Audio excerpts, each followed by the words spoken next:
Honorable Speaker, sir, on the sacred occasion of Magh Purnima and the birth anniversary of Guru Ravidas, I present the budget for the year 2026-2027. Anniversary of Guru Ravidas, I present the budget for the year 2026-2027. Since we assumed office 12 years ago, India's economic trajectory has been marked by stability, fiscal discipline, sustained growth, and moderate inflation. This is the result of conscious choices we have made, even in times heightened uncertainty and disruption. Our government, led by Honorable Prime Minister Modi, has decisively and consistently chosen action over ambivalence, reform over rhetoric, and people over populism. We have pursued far-reaching structural reforms, fiscal prudence and monetary stability, whilst maintaining a strong thrust on public investment. Keeping Atmanirbharta as a lodestar, we have built domestic manufacturing capacity, energy security, and reduced critical import dependencies. Simultaneously, we have ensured that citizens benefit from every action of the government, undertaking reforms to support employment generation, agricultural productivity, household purchasing power, and universal services to people. These measures have delivered a high growth rate of around 7% and helped us make substantial strides in poverty reduction and improvement in the lives of our people. Today, we face an external environment in which trade and multilateralism are imperiled and access to resources and supply chains are disrupted. New technologies are transforming production systems while sharply increasing demands on water, energy, and critical minerals. India will continue to take confident steps towards Vikasit Bharat, balancing ambition with inclusion. As a growing economy with expanding trade and capital needs, India must also remain deeply integrated with global markets, exporting more and attracting stable long-term investment. As I begin Part A, I want to express my gratitude to the people for standing firmly with us as we forge our way together towards becoming one of the largest economies of the world.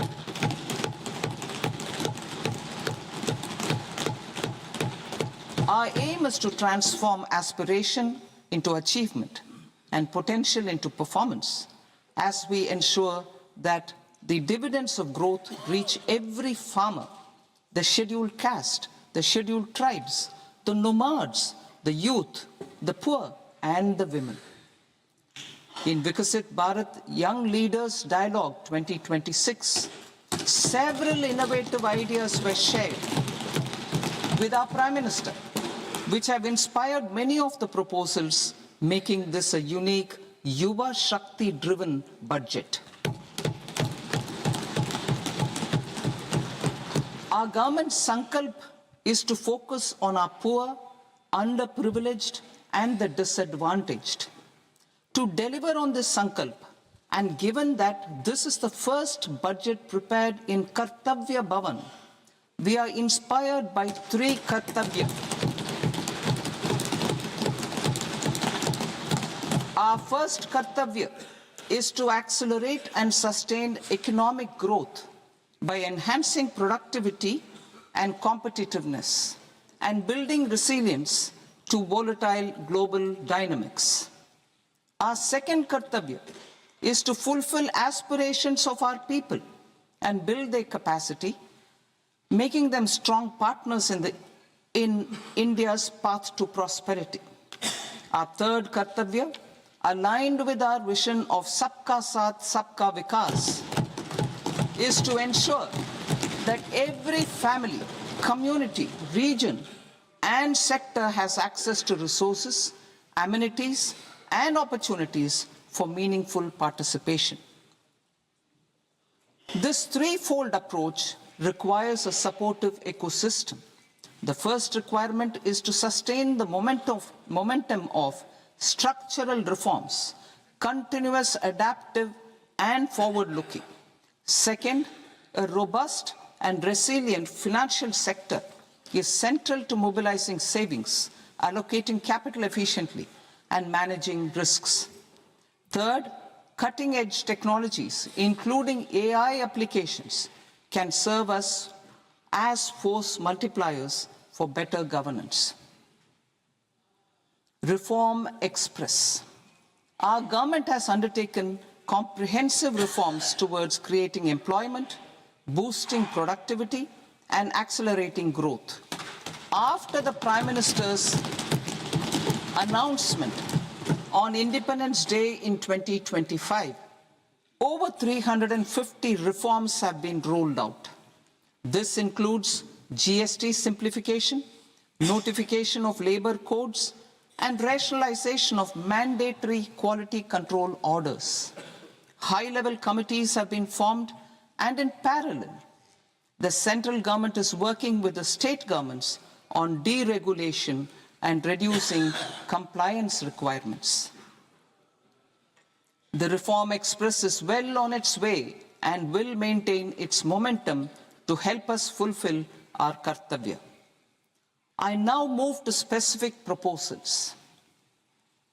Under our first kartavya, to accelerate and sustain economic growth, I propose interventions in 6 areas. 1. Scaling up manufacturing in 7 strategic and frontier sectors. 2. Rejuvenating legacy industrial sectors. 3. Creating champion MSMEs. 4. Delivering a powerful push for infrastructure. 5. Ensuring long-term security and stability. And 6. Developing city economic regions. Scaling up of manufacturing in 7 strategic and frontier sectors.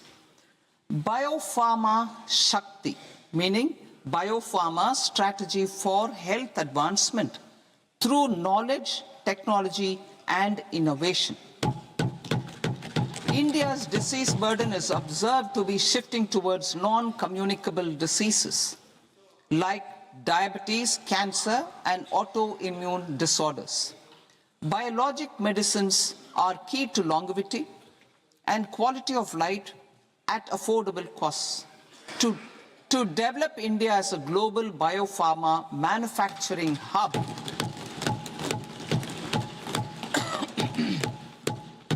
I propose the Biopharma Shakti with an outlay of 10,000 crores over the next 5 years. This will build the ecosystem for domestic production of biologics and biosimilars. The strategy will include a biopharma-focused network with 3 new national institutes of pharmaceutical education and research, popularly known as NIPERS, and upgrading 7 existing ones. It will also create a network of 1,000 accredited India clinical trials sites. We propose to strengthen the Central Drug Standard Control Organization to meet global standards and approve timeframes through approval timeframes through a dedicated scientific review cadre and specialists. India's semiconductor mission 1.0 expanded India's semiconductor sector capabilities. Building on this, we will launch ISM 2.0 to produce equipment and materials, design full-stack Indian IP, and fortify supply chains. We will also focus on industry-led research and training centers to develop technology and skilled workforce. The Electronics Components Manufacturing Scheme, launched in April 2025 with an outlay of 22,919 crores, already has investment commitments at double the targets. we propose to increase the outlay to 40,000 crores to capitalize on this momentum.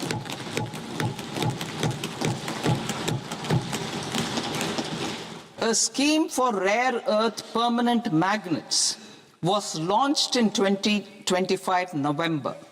We now propose to support the mineral-rich states of Odisha, Kerala, Andhra Pradesh and Tamil Nadu to establish dedicated rare earth corridors to promote mining, processing, research and manufacturing. To enhance domestic chemical production and reduction import dependency and reduce import dependency, we will launch a scheme to support states in establishing 3 dedicated chemical parks through challenge route on a cluster-based plug-and-play model. Strong capital goods.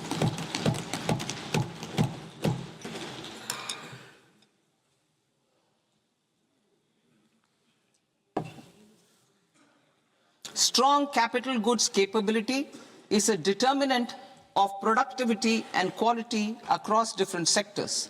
Towards building this capacity, I propose the following.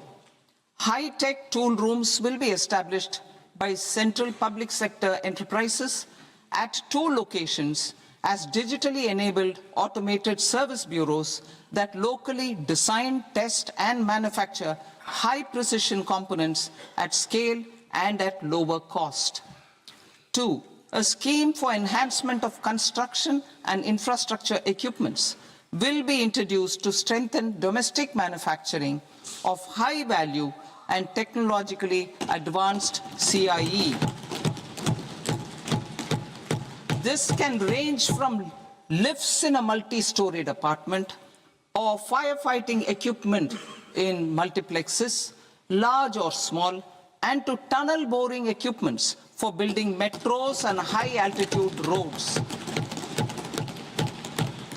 I also propose a scheme for container manufacturing to create a globally competitive container manufacturing ecosystem with a budgetary allocation of 10,000 crores over a 5-year period. For the labor-intensive textile sector, I propose an integrated program with 5 subparts. 1. The National Fiber Scheme for self-reliance in natural fibers, such as silk, wool and jute, man-made fibers, and new-age fibers. Textile expansion and employment scheme to modernize traditional clusters with capital support for machinery, technology upgradation, and common testing and certification centers. 3. The National Handloom and Handicraft Program to integrate and strengthen existing schemes and ensure targeted support for weavers and artisans. Tex Eco Initiative to promote globally competitive and sustainable textiles and apparels. Samarth 2.0 to modernize the upgrade the textile skilling ecosystem through collaboration with industry and academic institutions. Further, I propose to set up mega textile parks in challenge mode. They can also focus on bringing value addition to technical textiles. I propose to launch the Mahatma Gandhi Gram Swaraj initiative to strengthen khadi, handloom and handicrafts. This will help in global market linkage and branding. It will streamline and support training, skilling, quality of process and production. This will benefit our weavers, village industries, one district, one product, ODOP initiative, and also our rural youth. India has the potential to emerge as a global hub for high quality, affordable sports goods. I propose a dedicated initiative for sports goods that will promote manufacturing, research, and innovation in equipment design, as well as material sciences. Rejuvenation of legacy industrial clusters. I propose to introduce a scheme to revive 200 legacy industrial clusters to improve their cost competitiveness and efficiency through infrastructure and technology upgradation. Creating champion SMEs and supporting micro enterprises. Recognizing MSMEs as a vital engine of growth, I propose a three-pronged approach to help them grow as champions. Equity support. I propose to introduce a dedicated 10,000 crores SME growth fund to create future champions, incentivizing enterprises based on select criteria.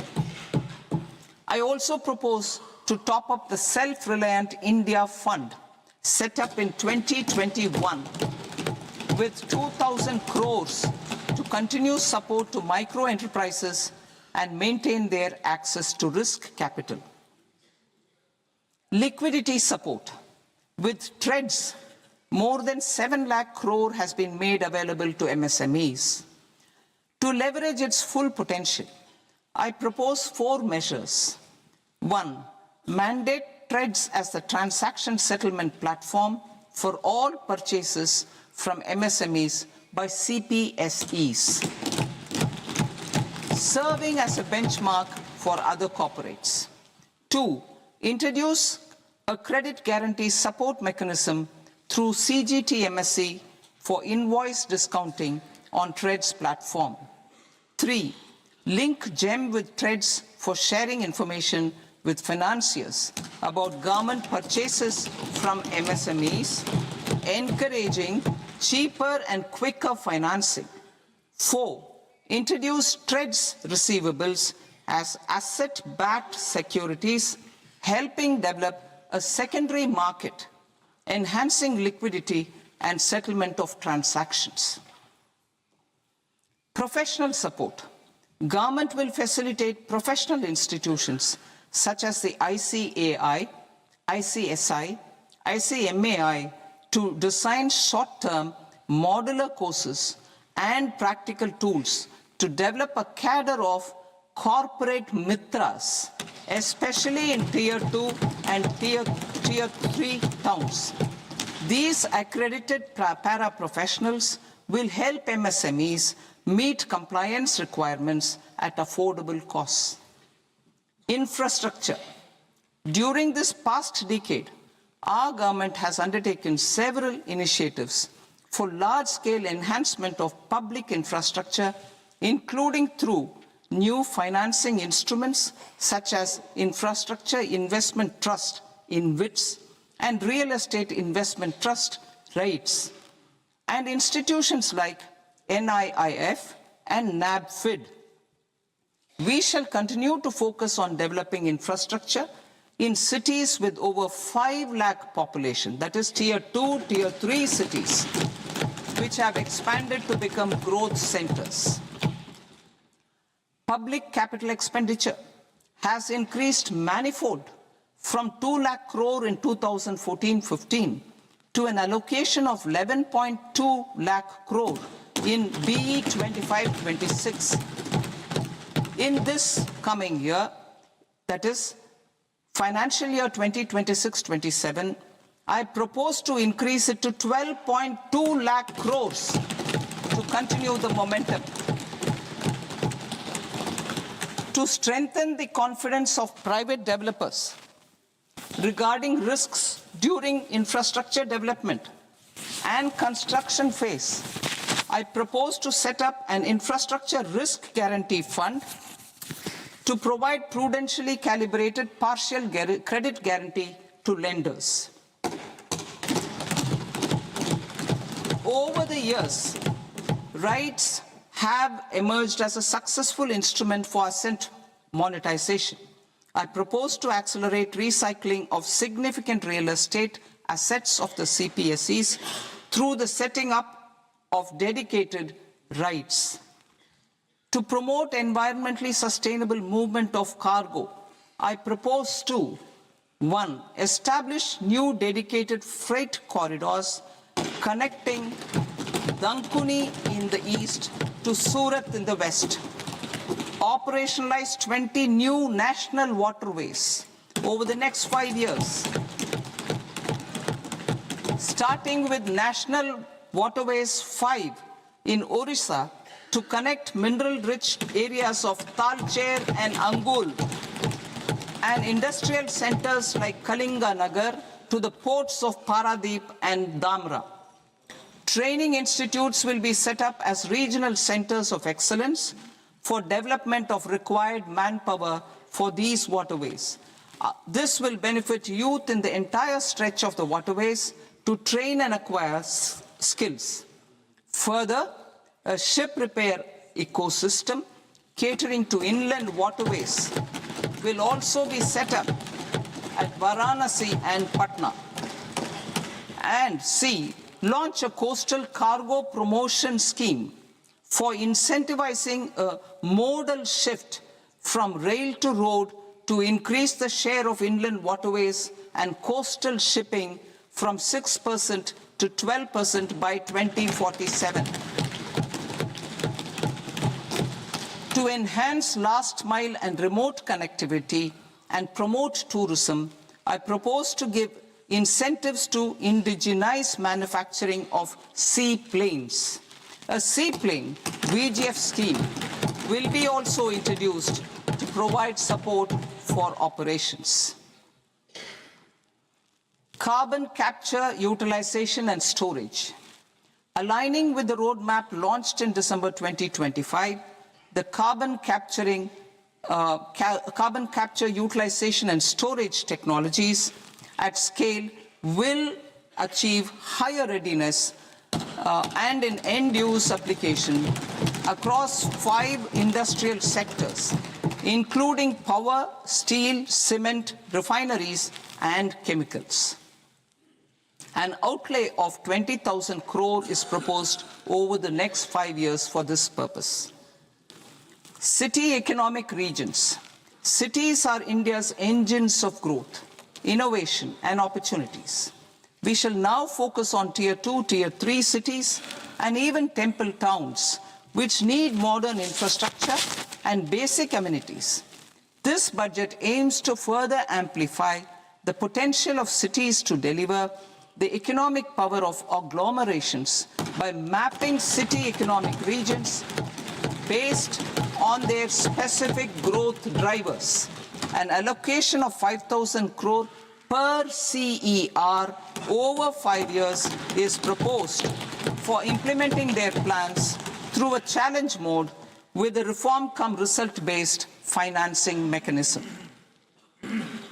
In order to promote environmentally sustainable passenger systems, we will develop 7 high-speed rail corridors between cities as growth connectors, namely Mumbai to Pune, Pune to Hyderabad, Hyderabad to Bengaluru, Hyderabad to Chennai, Chennai to Bengaluru, Delhi to Varanasi, Varanasi to Siliguri.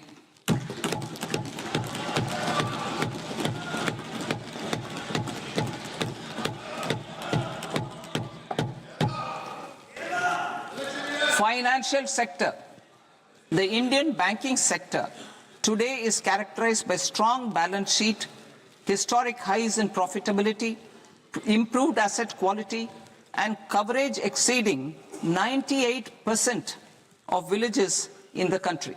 At this juncture, we are well placed to futuristically evaluate the measures needed to continue on the path of reform-led growth of this sector. I propose setting up a high-level committee on banking for Vikasit Bharat. High-level committee on banking for Vikasit Bharat to comprehensively review the sector and align it with India's next phase of growth, while safeguarding financial stability, inclusion, and consumer protection. The vision for NBFCs for Vikasit Bharat has been outlined with clear targets for credit disbursement and technology adoption in order to achieve scale and improve efficiency in the public sector NBFCs. As a first step, it is proposed to restructure the Power Finance Corporation and Rural Electrification Corporation. I propose a comprehensive review of the foreign exchange management non-debt instruments rules to create a more contemporary, user-friendly framework for foreign investments consistent with India's evolving economic priorities. Corporate bond market. I propose to introduce a market-making framework with suitable access to funds and derivatives on corporate bond indices. I also propose to introduce total return swaps on corporate bonds. Municipal bonds. To encourage the issuance of municipal bonds of higher value by larger cities, I propose an incentive of 100 crore rupees for a single bond issuance. 100 crore rupees for a single bond issuance of more than 1,000 crore. The current scheme under Amrit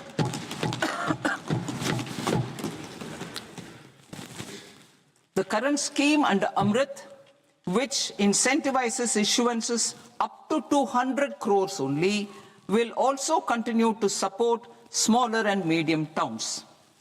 That will also continue to support the smaller and medium towns. Ease of doing business. Individual persons resident outside India, PROI, will be permitted to invest in equity instruments of listed Indian companies through the Portfolio Investment Scheme.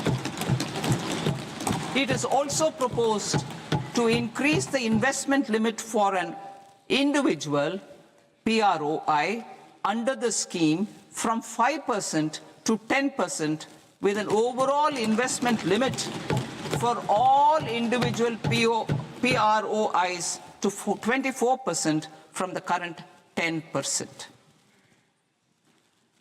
Emerging technologies including AI. 21st century is technology-driven. Adoption of technology is for the benefit of all people.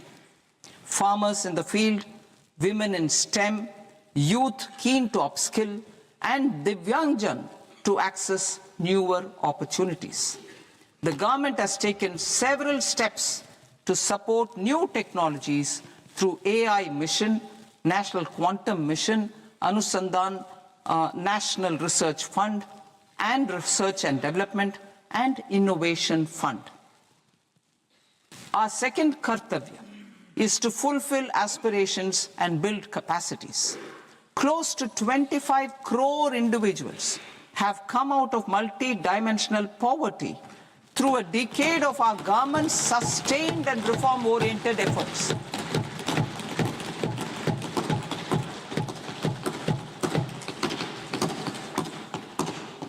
Our government has therefore decided to place a renewed emphasis on the service sector to provide a pathway to fulfilling aspirations of a youthful India with the following measures. I propose to set up a high-powered education to employment and enterprises standing committee to recommend measures that focus on services sector as a core driver of Vikasit Bharat. This will make us a global leader in services with a 10% global share by 2047. The committee will prioritize areas to optimize the potential for growth, employment, and exports. They will also assess the impact of emerging technologies, including AI, on jobs and skill requirements and propose measures thereof. To create a range of skilled career pathways, a new range of skilled career pathways for our youth, I propose interventions in the following sectors. Health. Existing institutions for allied health professionals will be upgraded and new AHP institutions established in private and government sectors. This will cover 10 selected disciplines, including optometry, radiology, anesthesia, OT technology, applied psychology and behavioral health, and add 1 lakh AHPs over the next 5 years. A strong care system covering geriatric and allied care services will be built. A variety of NSQF-aligned programs will be developed to train multi-skilled caregivers, combining core care and allied skills such as wellness, yoga, and operation of medical assistive devices. In the coming year, 1.5 lakh caregivers will be trained.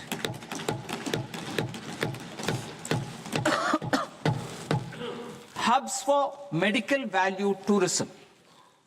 To promote India as a hub for medical tourism services, I propose to launch a scheme to support states in establishing 5 regional medical hubs in partnership with the private sector. These hubs will serve as integrated healthcare complexes that combine medical, educational, and research facilities. They will have Ayush centers, medical value tourism facilitation centers, and infrastructure for diagnostics, post-care, and rehabilitation. These hubs will provide diverse opportunities, job opportunities, for health professionals, including doctors and AHPs. Ancient Indian yoga, already respected in several parts of the world, was given a mass global recognition when Honorable Prime Minister took it to the UN. Post-COVID, Ayurveda gained a similar global acceptance and recognition. Exporting quality Ayurveda products helps farmers who grow the herbs and youth who process the products. To meet growing global demand, a few more steps are being taken. I propose to, 1, set up 3 new All India Institutes of Ayurveda. 2, upgrade Ayush pharmacies and drug testing labs for higher standards of certification ecosystem and make available more skilled personnel. 3, upgrade the WHO Global Traditional Medicine Center in Jamnagar to bolster evidence-based research, training, and awareness for traditional medicine. Animal husbandry. Livestock contributes to close to 16% of farm income, including of poor and marginal households. To scale up availability of veterinary professionals by more than 20,000, I propose to roll out a loan-linked capital subsidy support scheme for establishment of veterinary and para-veterinary colleges, veterinary hospitals, diagnostic laboratories, and breeding facilities in private sector. Collaboration between Indian and foreign institutions will also be facilitated. Orange economy. India's animation, visual effects, gaming and comics sector, AVGC sector, is a growing industry projected to require 2 million professionals by 2030. I propose to support the Indian Institute of Creative Technologies, Mumbai, in setting up AVGC content creator labs in 15,000 secondary schools all over the country and 500 colleges. The Indian design industry is expanding rapidly, and yet there is a shortage of Indian designers. I propose to establish, through Challenge Route, a new National Institute of Design to boost design education and development in the eastern region of India. Education. Our government will support states through challenge route in creating 5 university townships in the vicinity of major industrial and logistics corridors. These planned academic zones will host multiple universities, colleges, and research institutions, skill centers, and residential complexes. In higher education, STEM institutions, prolonged hours of study and laboratory work pose some challenges for girl students. Through VGF, Viability Gap Funding and capital support, one girls' hostel will be established in every district.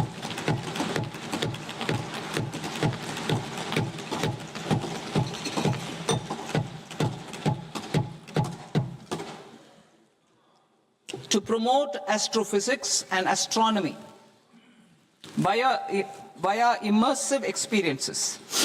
4 telescope infrastructure facilities will be set up or upgraded. The National Large Solar Telescope, the National Large Optical Infrared Telescope, the Himalayan Chandra Telescope, and the Cosmos 2 Planetarium. Tourism. The tourism sector has the potential to play a large role in the employment generation, forex earnings, and expanding the local economy. I propose to set up a National Institute of Hospitality by upgrading the existing National Council for Hotel Management and Catering Technology. It will function as a bridge between academia, industry, and government. I also propose a pilot scheme for upskilling 10,000 guides in 20 iconic tourist sites through a standardized, high-quality, 12-week training course in hybrid mode in collaboration with the Indian Institute of Management. A national destination digital knowledge grid will be established to digitally document all places of significance, cultural, spiritual, and heritage. This initiative will create a new ecosystem of jobs for local researchers, historians, content creators, and technology partners. India has the potential and opportunity to offer world-class trekking and hiking experience. We will develop ecologically sustainable mountain trails in Himachal Pradesh, Uttarakhand, and Jammu Kashmir. Also in Araku Valley in the Eastern Ghats and Podigai Malai in the Western Ghats. Turtle trails along key nesting sites in the coastal areas of Odisha, Karnataka, and Kerala. And 3 bird watching trails along the Pulikat Lake in Andhra Pradesh, Tamil Nadu. It's on the border. Under the visionary leadership of Honorable Prime Minister, we established the International Big Cat Alliance in 2024. This year, India is hosting the first ever Global Big Cat Summit, where heads of governments and ministers from 95 range countries will deliberate on collective strategies for conservation. Heritage and culture tourism. I propose to develop 15 archaeological sites, including Lothal, Dholavira, Rakhi Gadi, Adichanallur, Saranath, Hastinapur, and Leh Palace into vibrant experiential cultural destinations. Excavated landscapes will be open to the public through curated walkways. Immersive storytelling skills and technologies will be introduced to help conservation labs, interpretation centers, and guides. The sports sector provides multiple means of employment, skilling, and job opportunities. Taking forward the systematic nurturing of sports talent which is set in motion through the Khelo India program earlier, I propose to launch a Khelo India mission to transform the sports sector over the next decade. The mission will facilitate an integrated talent development pathway supported by training centers which are foundational, intermediate, and elite levels. B, systematic development of coaches and support staff. C, integration of sports science and technology. D, competitions and leagues to promote sports culture and provide platforms. And E, development of sports infrastructure for training and competition. Our third Kartavya aligns with our vision of Sabka Saath, Sabka Vikas towards Vikasit Bharat. This requires targeted efforts for 1, increasing farmer incomes through productivity enhancement and entrepreneurship, with special attention to small and marginal farmers. B, empowering Divyangjan through access to livelihood opportunities, training, and high-quality assistive devices. C, empowering the vulnerable to access mental health and trauma care. D, focus on the Purvodaya states and the Northeast region to accelerate development and employment opportunities. Fisheries. We will undertake initiatives for integrated development of 500 reservoirs and Amrit Sarovars. 2, strengthen the fisheries value chain in coastal areas and enable market linkages involving startups and women-led groups together with fish farmer producer organizations. Animal husbandry.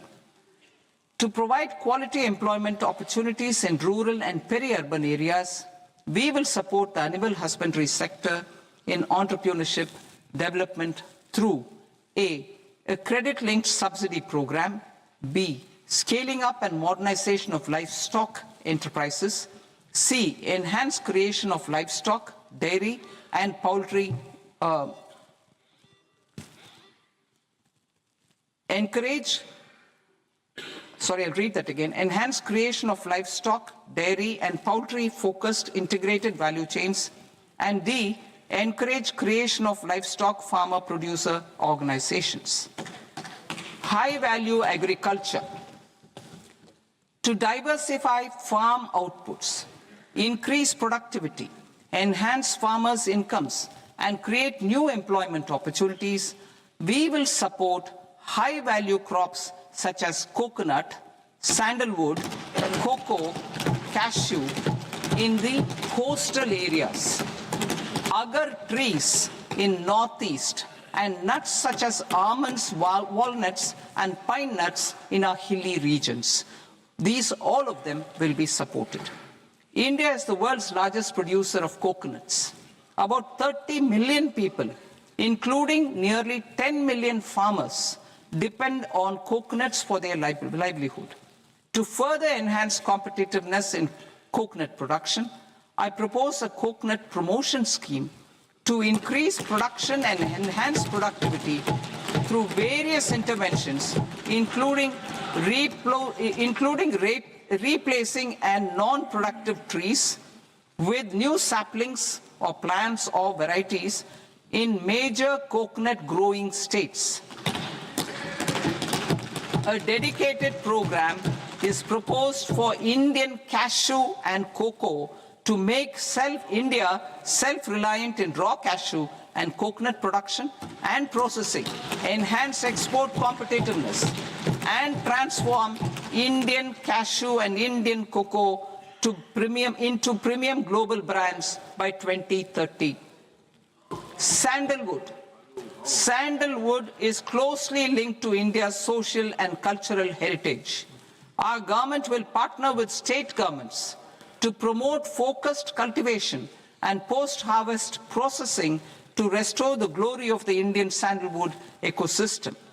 to rejuvenate old, low-yielding orchards and expand high-density cultivation of walnuts, almonds, and pine nuts, we will support a dedicated program to enhance farmer incomes and in bringing value addition by engaging youth.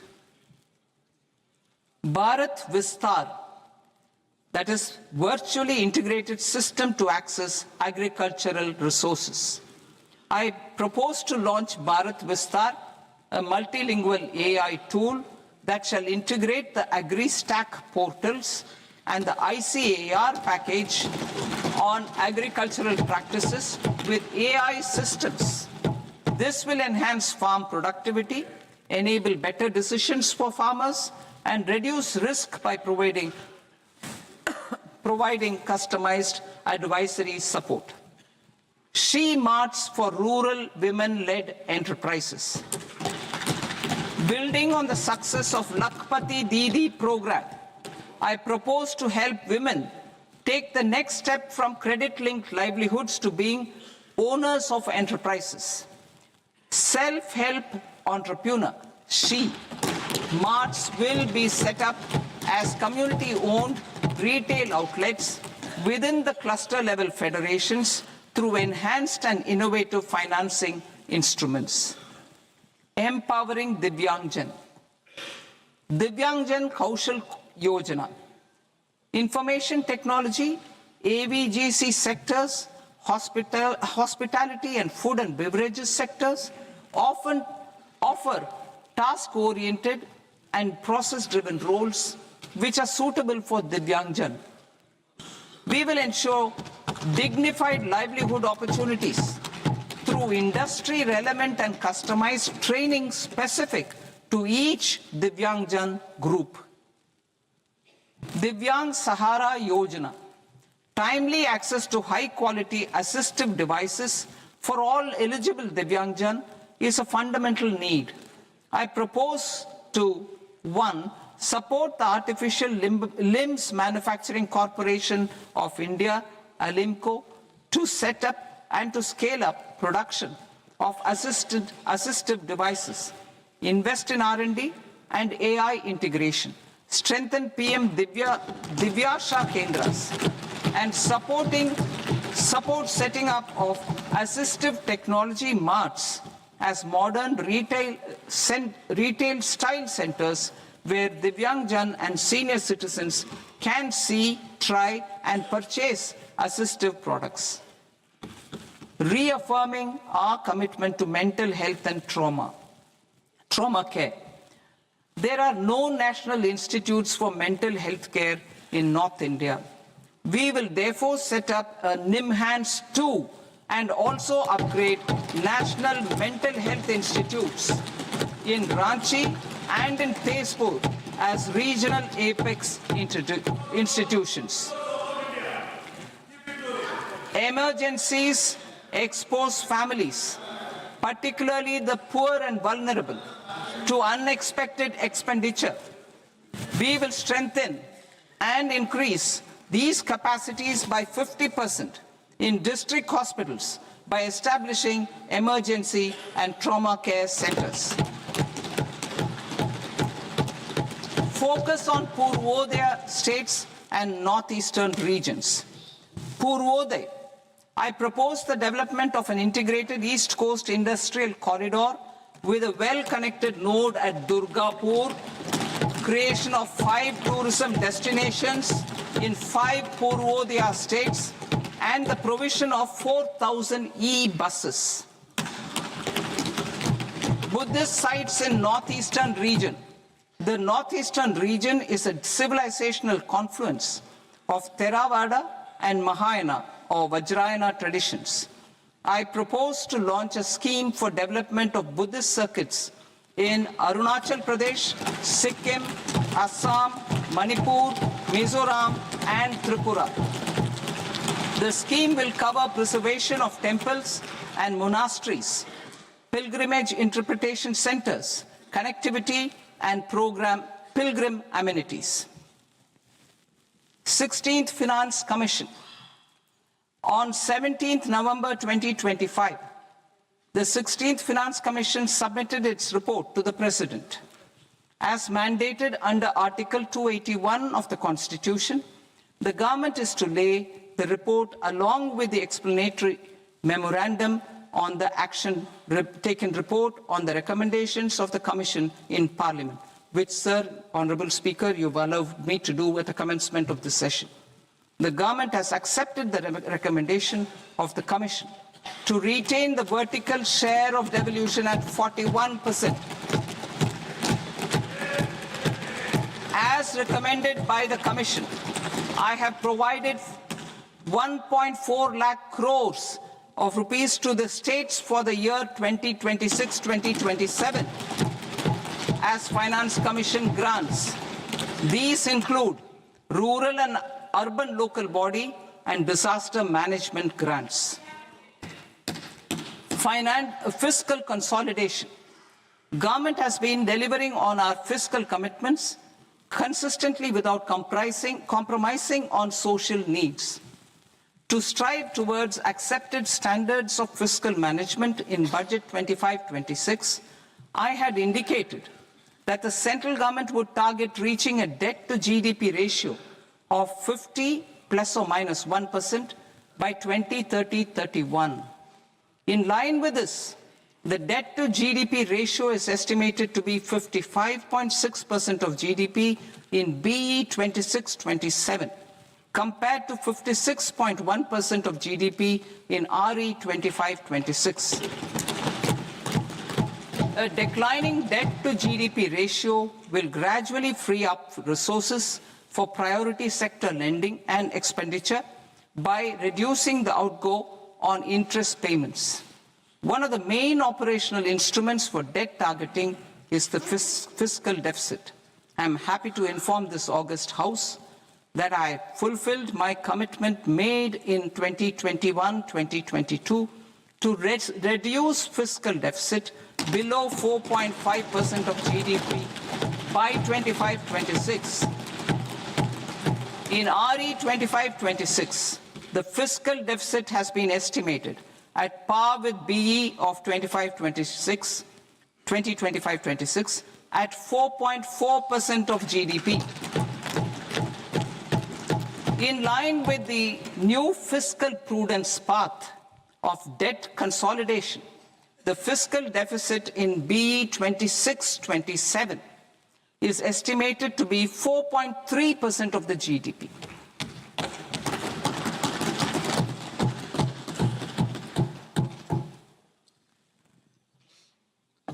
The revised estimates of the non-debt receipts are 34 lakh crore rupees, of which the centre's net tax receipts are 26.7 lakh crore. The revised estimate of the total expenditure is 49.6 lakh crore rupees, of which the capital expenditure is about 11 lakh crores. Budget estimates 2026 to 2027. Coming to 26-27, the non-debt receipts and the total expenditure are estimated as 36.5 lakh crore and 53.5 lakh crore respectively. The centre's net tax receipts are estimated at 28.7 lakh crore rupees. To finance the fiscal deficit, the net market borrowings from dated securities are estimated at 11.7 lakh crore rupees. The balance financing is expected to come from small savings and other sources. The gross market borrowings are estimated at 17.2 lakh crore rupees.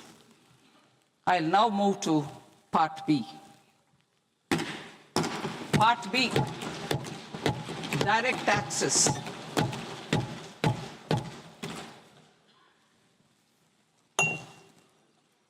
Honorable Speaker, sir, I now present my proposals on direct taxes.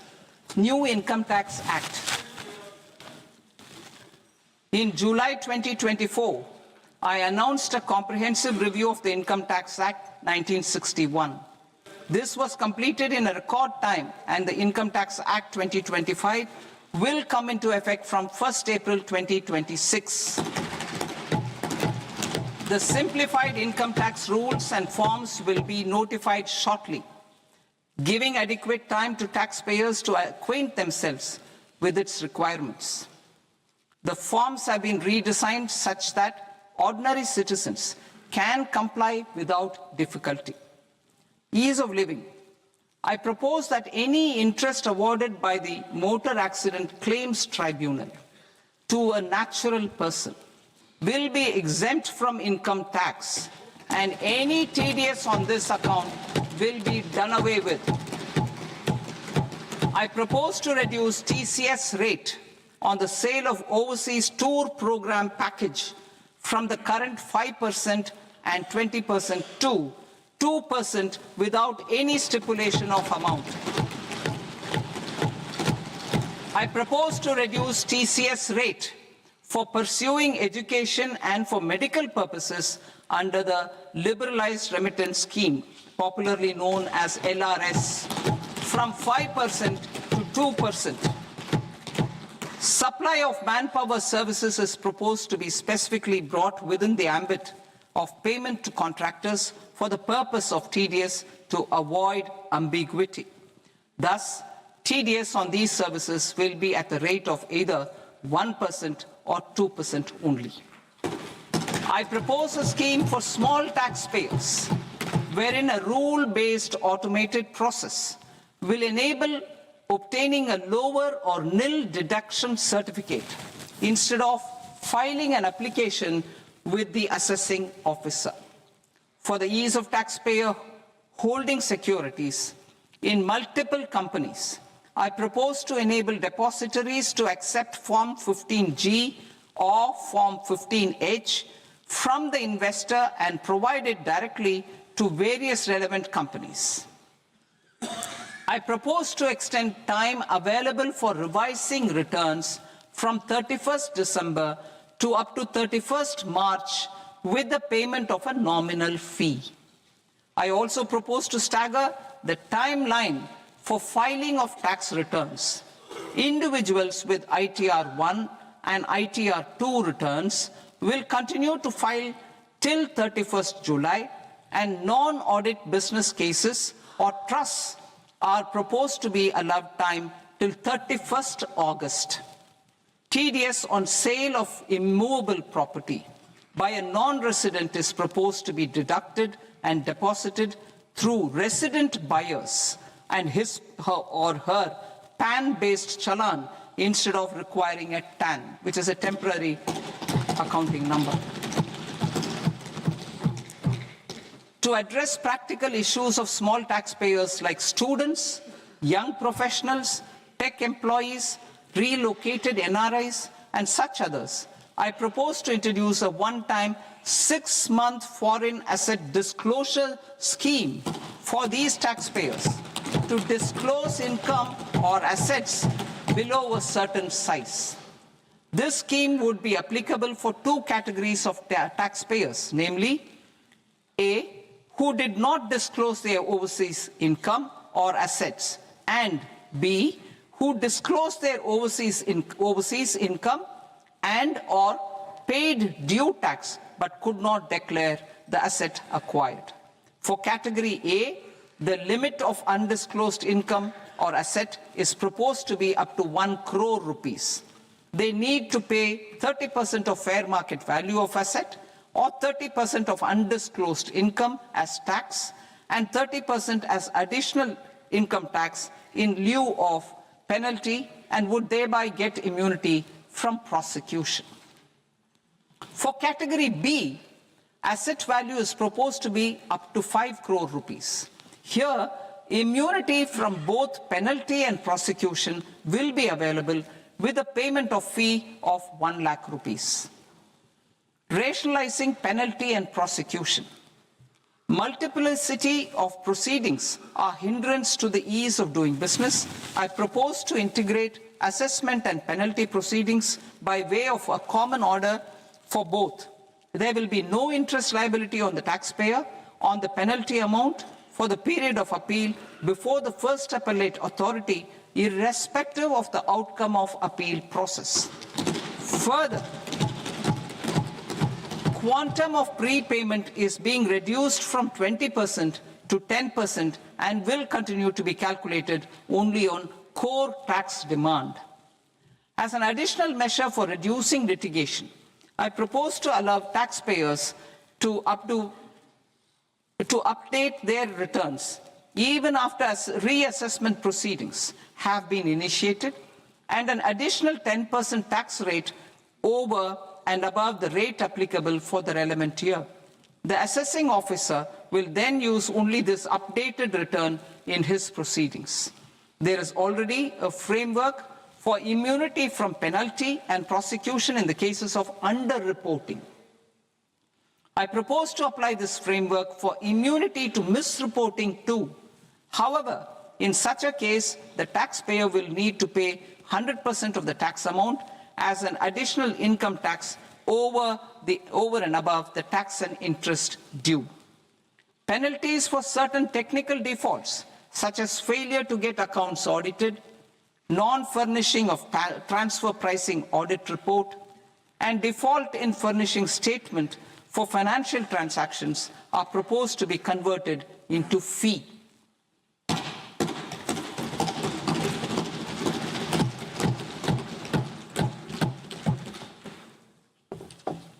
I propose to rationalize prosecution framework under Income Tax Act while maintaining a careful balance for deterrence in some serious offense. Non-production of books of account and documents and requirement of TDS payment where payment is made in kind are being decriminalized. Further, minor offenses will attract fine only. The remaining prosecutions will be graded commensurate with the quantum of offense. They will entail only simple imprisonment with maximum imprisonment reduced to 2 years and power to courts to convert even those into fines. There is no penalty. There is no penalty presently for non-disclosure of non-immovable foreign assets with aggregate value less than 20 lakh rupees. I propose to also provide them with immunity from prosecution with retrospective effect from 1/10/2024.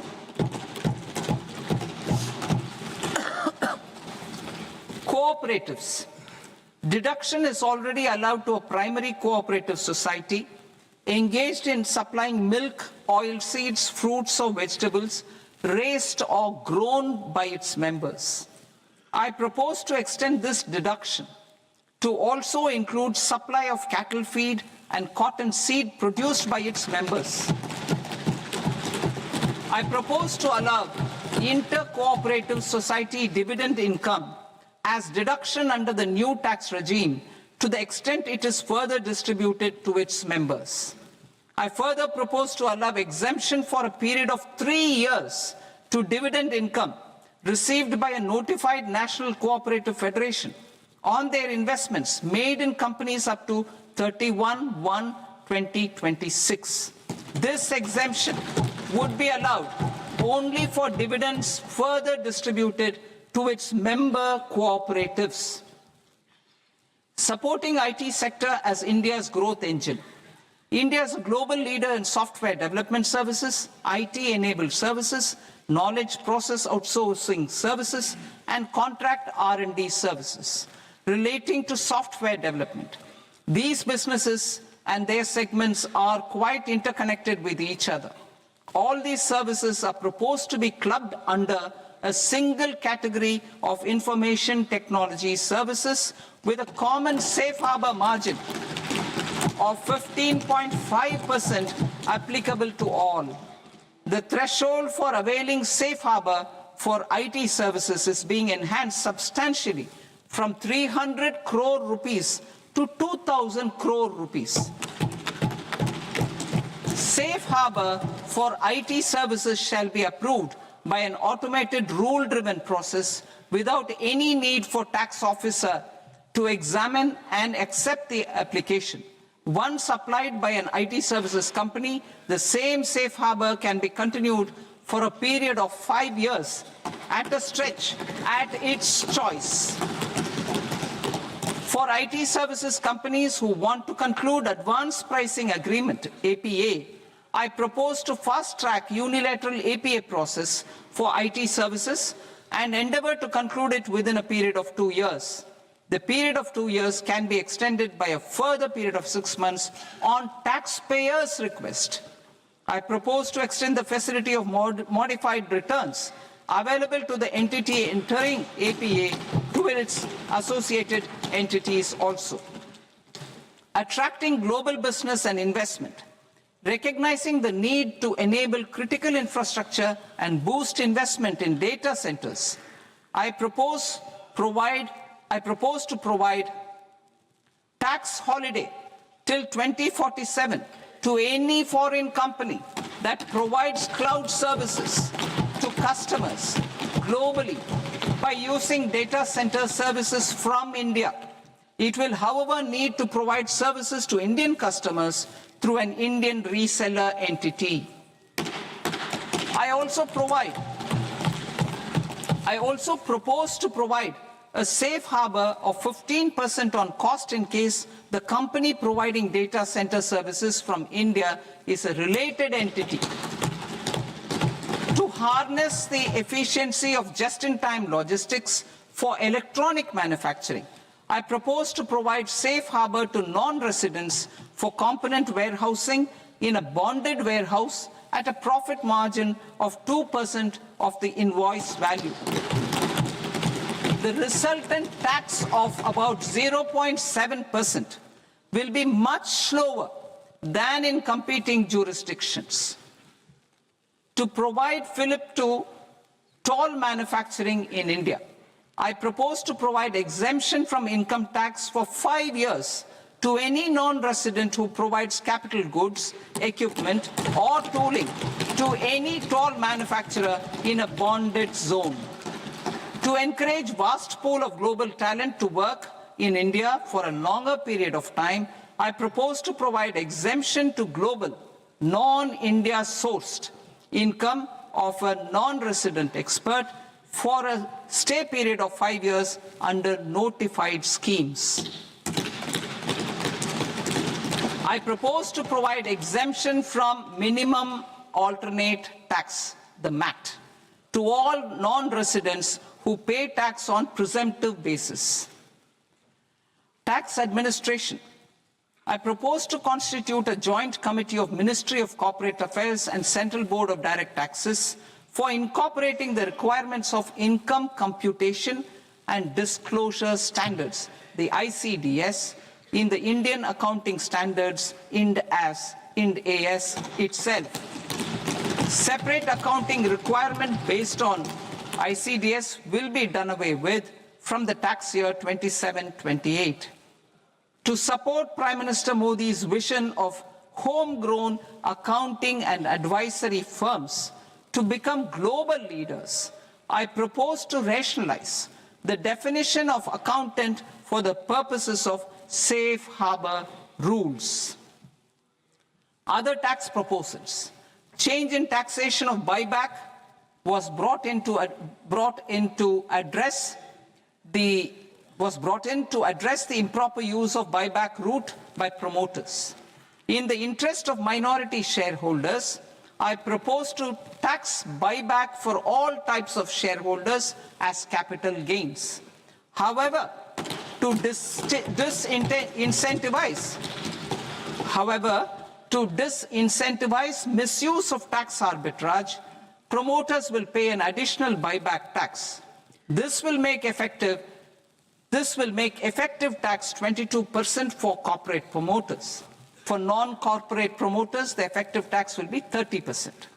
TCS rate for sellers of specific goods, namely alcoholic liquor, scrap, and minerals, will be rationalized to 2%, and that on tendu leaves will be reduced from 5% to 2%.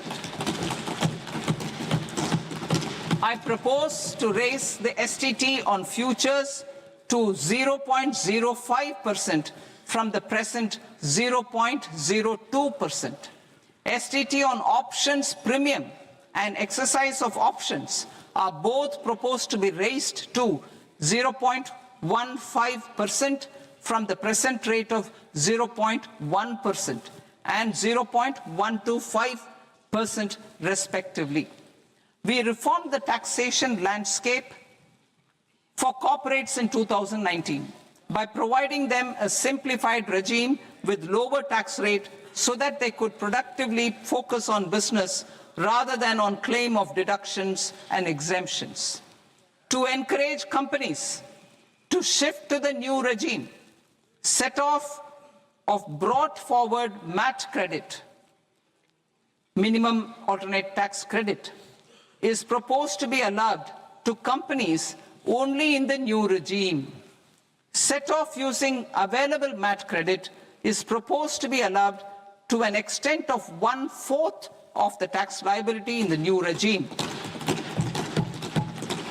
MAT is proposed to be made final tax, so there will be no further credit accumulation from 1st April 2026. In line with this change, the rate of final tax is being reduced to 14% from the current MAT rate of 15%. The brought forward MAT credit of taxpayers accumulated till 30th March 2026 will continue to be available to them for set-off as above. Indirect taxes. I shall now take up proposals related to indirect taxes. My proposals for customs and central excise aim to further simplify the tariff structure, support domestic manufacturing, promote export competitiveness, and correct inversion in duty. To continue weeding out long-continuing customs duty exemptions, I propose to remove certain exemptions on items which are being manufactured in India or where the imports are negligible. Similarly, to further simplify the process of ascertaining the rate of duty applicable on a particular item, I propose to incorporate certain effective rates in various customs notifications to the tariff schedule itself. I shall now take up sector-specific proposals. Promotion of exports of marine, leather, and textile products. I propose to increase the limit for duty-free imports of specified inputs used for processing seafoods for export from the current 1% to 3% of FOB value of the previous year's export turnover. I also propose to allow duty-free imports of specified inputs, which is currently available for exports of leather or synthetic footwear, to exports of shoe uppers as well. I propose to extend the time period for export of final product from the existing 6 months to 1 year for exporters of leather or textile garments, leather or synthetic footwear, and other leather products. Energy transition and security. I propose to extend the basic customs duty exemption given to capital goods used for manufacturing lithium-ion cells for batteries to those used for manufacturing lithium-ion cells for battery energy storage systems also. I propose to exempt basic customs duty on import of sodium antimonate for use in manufacture of solar glass. Nuclear power. I propose to extend the existing basic customs duty exemption on imports of goods required for nuclear power projects till the year 2035 and expand it for all nuclear plants irrespective of their capacity. Critical minerals. It is proposed to provide basic customs duty exemption to the import of capital goods required for the processing of critical minerals in India. Biogas blended CNG. I propose to exclude the entire value of biogas while calculating the central excise duty payable on biogas blended CNG. Civil and defense aviation. I propose to exempt basic customs duty on components and parts required for the manufacture of civilian training and other aircrafts. It is proposed to exempt basic customs duty on raw materials imported for the manufacture of parts of aircraft to be used in maintenance, repair, or overall requirements by units in the defense sector. Electronics. To deepen value addition in the consumer electronics sector, I propose to exempt basic customs duty on specified parts used in the manufacture of microwave ovens. Special economic zone. To address the concerns arising about utilization of capacity by manufacturing units in the special economic zones due to global trade disruptions, I propose as a special one-time measure to facilitate sales by eligible manufacturing units in SEZs to the domestic tariff area at concessional rates of duty. The quantity of such sales will be limited to a prescribed proportion of their exports.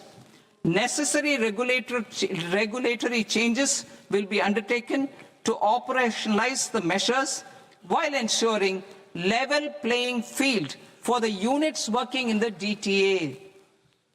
Ease of living.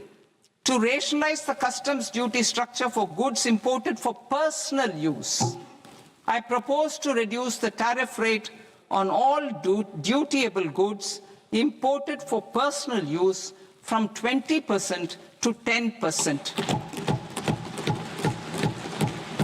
To provide relief to patients, particularly those suffering from cancer, I propose to exempt basic customs duty on 17 drugs or medicines. I propose also to add 7 more rare diseases for the purposes of exempting import duties on personal imports of drugs, medicines, and food for special medical purposes used in their treatment. Customs process. India's role and share in the global trade is poised for a major leap in line with our ambition and journey towards Viksit Bharat. In this regard, I propose many measures for custom processes to have minimal intervention for smoother and faster movement of goods and greater certainty to the trade. Trust-based systems. I propose to enhance duty deferral period for Tier 2 and Tier 3 authorized economic operators, known as AEOs, from 15 days to 30 days. I propose to provide eligible manufacturer importers the same duty deferral facility. This should encourage them to get themselves accredited as a full-fledged Tier 3 AEO in due course. To provide greater certainty and for better business planning, I propose to extend validity period of advance ruling binding on customs from the present 3 years to 5 years. In the spirit of the whole of government approach,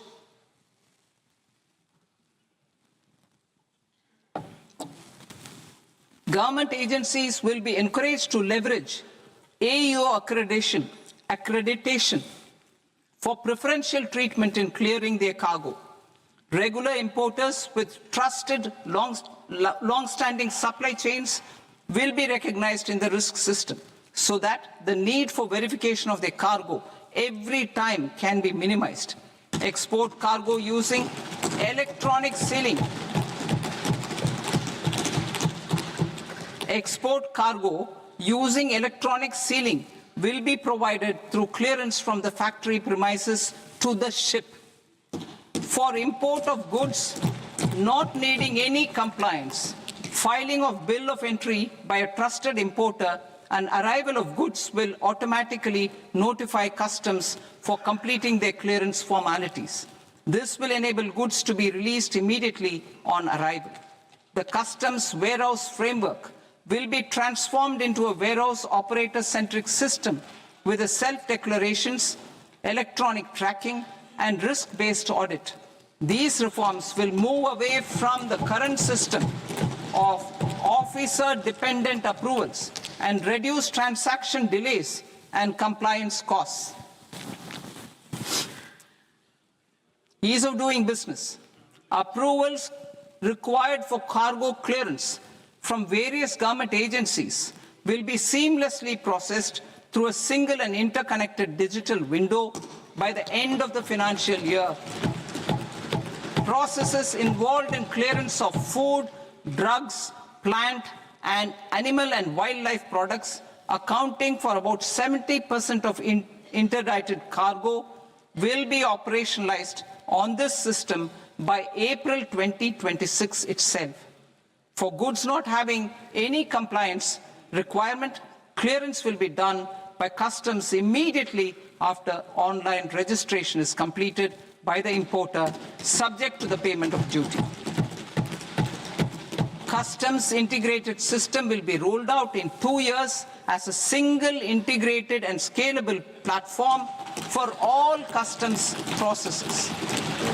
Utilization of non-intrusive scanning with advanced imaging and AI technology for risk assessment will be expanded in a phased manner with the objective to scan every container across all the major ports. New export opportunities to support Indian fishermen to fully harness the economic value of marine resources beyond our territorial waters. The following measures will be taken. A. Fish catch by an Indian fishing vessel in exclusive economic zone or on the high seas will be made free of duty. Landing of such fish on foreign port will be treated as export of goods. Safeguards will be put in place to prevent misuse during fish catch, transit, or transshipment. To support aspirations of India's small businesses, artisans, and startups to access global markets through e-commerce, I am pleased to announce complete removal of the current value cap of 10 lakh rupees per consignment on courier exports. In addition, handling of rejected and returned consignments will be improved with effective use of technology for identifying such consignments.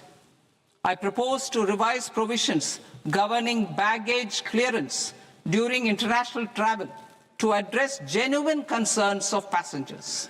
The revised rules will enhance duty-free allowances in line with the present-day travel realities and provide clarity in temporary carriage of goods brought in or taken out.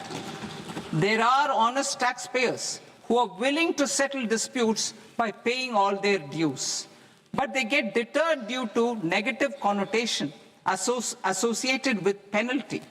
They will now be able to close cases by paying an additional amount in lieu of penalty. Honorable Speaker, sir, with this, I commend the budget to this august House. Jai Hind.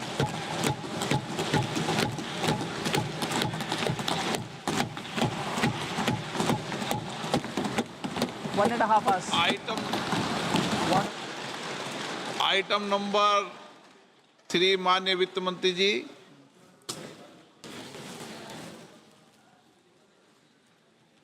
Item number 2, sir. 3.